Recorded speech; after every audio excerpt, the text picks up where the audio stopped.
বাবা মা নিচে বসে খাচ্ছে আর তুমি উপরে বসে খাচ্ছ, এসবের মানে কি? মানে বাবা মা না চেয়ার টেবিলে বসে খাইতে পারে না। বাবা মাকে আমি কত বলছি, কিন্তু তারা সবসময় বলে কি, আরে উপরে বসে না মন খুলে খেতে পারি না, তাই ফ্লোরে বসে খাচ্ছে। বাবা উপরে বসে খেতে পারে না, আচ্ছা ঠিক আছে, সেটা না হয় বুঝলাম। তুমি তুমি খাচ্ছ কলা পাউরুটি, বাবার প্লেটে শুকনো খাবার একটা পরোটা মাত্র, মার প্লেটে একটা পরোটা। তাহলে তুমি মাকে কলা দাওনি কেন, বাবাকে দাওনি কেন? আরে আমি তো দিতেই চাইছি, এত খাবার কি আমার একার? আমি মার জন্য বাবার জন্যই খাবার রেডি করছি। কিন্তু কি বলতো, বাবা মা বলে কি, এখন বয়স হয়েছে, এখন বেশি খাওয়া উচিত না, খাবার মেনটেন করে খাওয়া উচিত। এক প্রকার তারা তো ডায়েট করতেছে, কিন্তু আমি সবসময় তাদের ভালো মন্দ খাওয়ার জন্য প্রেশার দেই, তারাই উল্টা আমাকে বকা দেয়। বলেন তাই না? মানে বাবা মা ডায়েট করতেছে আর সেই ব্যাপারটা আমি আজকে জানলাম। কই বাবা মা কখনোই তো আমাকে কোনো কিছু বললো না যে তারা ডায়েট করতেছে বা এই ধরনের খাবার তাদের হজম হচ্ছে না, তাহলে আমি অন্য কোনো ব্যবস্থা করতাম। কি বাবা মা তোমরা তো কখনোই আমাকে বলোনি, তাহলে এসবের মানে কি? কি আর আসলে হয়েছে কি বাবা, তোর বাবার শরীরটা খুব বেশি একটা ভালো যাইতেছে না, এই জন্য এই ভালো মন্দ খাওন সে খাইতে চায় নাই। আমরাই মানা করছি বৌমারে। হ্যাঁ মা, আমি এখন ওই ভালো ভালো খাবার খাইতে পারি না, পেটে সয় না, তাই আর কি। আমি কোনো কিছুই বুঝতে পারছি না বাবা। আমাকে না এর আগে কখনো বলেছো, না কখনো এমন কিছু হয়েছে যেটার জন্য আমি জানতে পারবো। হঠাৎ করে আজকেই দেখতেছি তোমরা এই ধরনের খাবার খাচ্ছ, মানে আমার কেমন জানি ব্যাপারগুলোর মধ্যে সামথিং রং। তুমি না একটু বেশি টেনশন করতেছো, সব কিছু নিয়ে তোমার একটু বেশি বাড়াবাড়ি। কেন আমার উপরে ট্রাস্ট নাই? এই সংসারটা আমি কত সুন্দরভাবে দেখে শুনে রাখি, সাথে সাথে তোমার বাবা মার কত সেবা যত্ন আমি করি, কিন্তু তুমি সব সময় খোঁচাখুচি করো। শোনো, অফিস থেকে আসছো, যাও ফ্রেশ হও, আমি তোমাকে নাস্তা দিচ্ছি। দাঁড়া না খামুনি, অনেক নাটক হয়েছে, এবার আপনি নাটকটা বন্ধ করেন। ভাইজান আমি আপনার সবটা খুলে কইতাছি, এই যে চাচার চাচি আছে না, সব সময় আফামনি একের পর এক অত্যাচার করেই যায়। ভাইজান জানেন, চাচা তো অনেক অসুস্থ মানুষ, উনি ঠিক মতো উঠা বসাও করতে পারে না। এই আফামনি দিনে 100 বার করে চাচা জানে শুধু বাজারে যাইতে কয়। আর ওই যে চাচি যান, উনারে তো বসতেই দেয় না, যখনই একটু বসে তখন কি কয়, আমার পাটা টিপা দে, ঘরটা মুইসা দে, রান্না বান্না করে দে, কোনো সময় বসতে দেয় না। ওনাদের মুখের দিক তাকালে না আমার অনেক কষ্ট লাগে।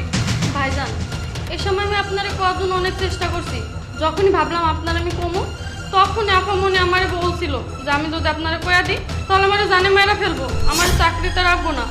এই জন্য আমি আমার জানের ডর আমি কাউকে কিছু বলতে পারি না। কিন্তু ভাইজান আপনার কাছে আমার অনুরোধ রইল, আপনি চাচা চাচির এভাবে কষ্ট পাইতে দিয়েন না। তার মানে এতদিন ধরে আমার মা আমার বাবার সাথে এত কিছু হয়ে গেছে আর আমি কোনো কিছু জানি না। মাই কি বলতেছো এসব? কি এসবের মানে কি? বুয়া যা বলতে সত্যি বলতেছে?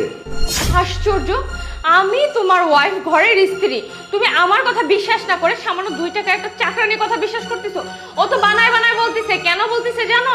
কারণ ও বিগত কিছুদিন ধরে বলতেছে ওর বেতন বাড়াই দিতে। ও করেই শুধু ঘরে 2-3টা কাজ, তার মধ্যে কেন বেতন বাড়াবো? এই জন্য আমি ওকে বকাবাজি করছি, তাই ও এই কাজটা করতেছে। বুঝতে পারছো?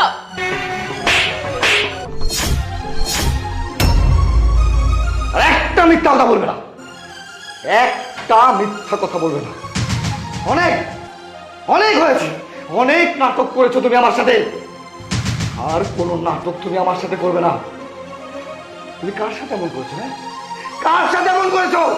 এটা আমার মা, আমার জন্ম দেয়নি মা, এটা আমার বাবা, ছোটবেলা থেকে কষ্ট করে লালন পালন করে বড় করছে, এসব দিন দেখার জন্য না। তুমি তুমি তোমার মায়ের সাথে আমার বাবার সাথে এতটা খারাপ আচরণ করবে আমি আমি কখনো কল্পনা করিনি ভাই। ঠিক তোমার মতো মেয়ের প্রতি আমার ঘৃণা হচ্ছে।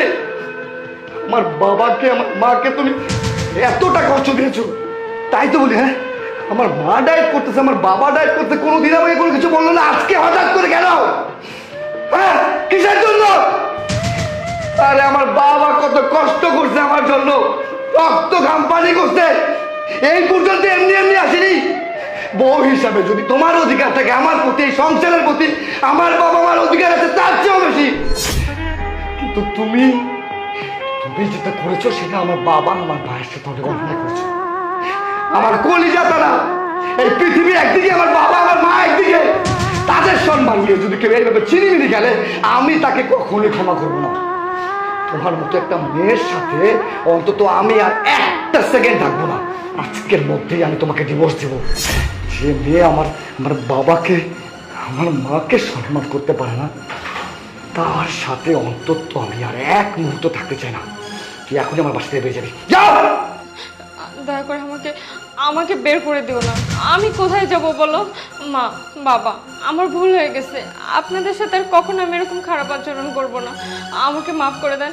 আপনার ছেলেকে বোঝান আমাকে যেন ওই বাড়ি থেকে বের না করে দেয়। বৌমা,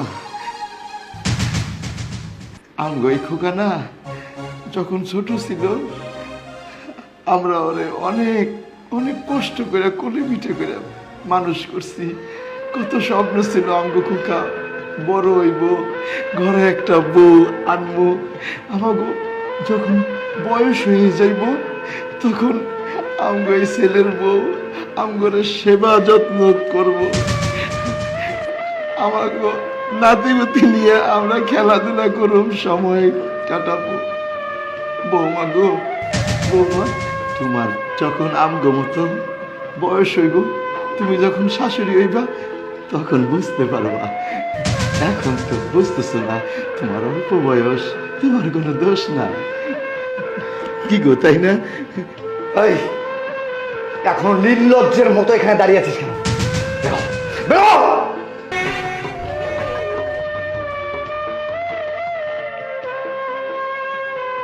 বাবা, কেন তুই এই বোকামিটা করলি? কত বৌমার এই বাড়ির থেকে বাইর করে দিয়া কামড়ে কি তুই ভালো করলি? মা, আমি আমি যা করছি একদম ঠিক কাজ করছি। আমি কোনো অন্যায় করিনি। আমি আমি আমি অনেক ভালো কাজ করছি মা। আমার গর্ব হচ্ছে আমার পিতা মাতাকে যারা সম্মান করতে পারবে না, যাদের জন্য আমি এই দুনিয়ায় আসছি, যাদের জন্য আমি আজকে এই পর্যায়ে দাঁড়িয়ে আছি, আর তাদেরকে কেউ অসম্মান করবে, তার সম্মান এই বাড়িতে একটা মুহূর্তের জন্য থাকবে না। সে কোনোভাবেই আমার সাথে কেন, আমার চারপাশের মধ্যেও সে থাকতে পারবে না। আমার পিতা মাতার সম্মান আমার কাছে সবচেয়ে বেশি দামি, হোক সে যে কেউ।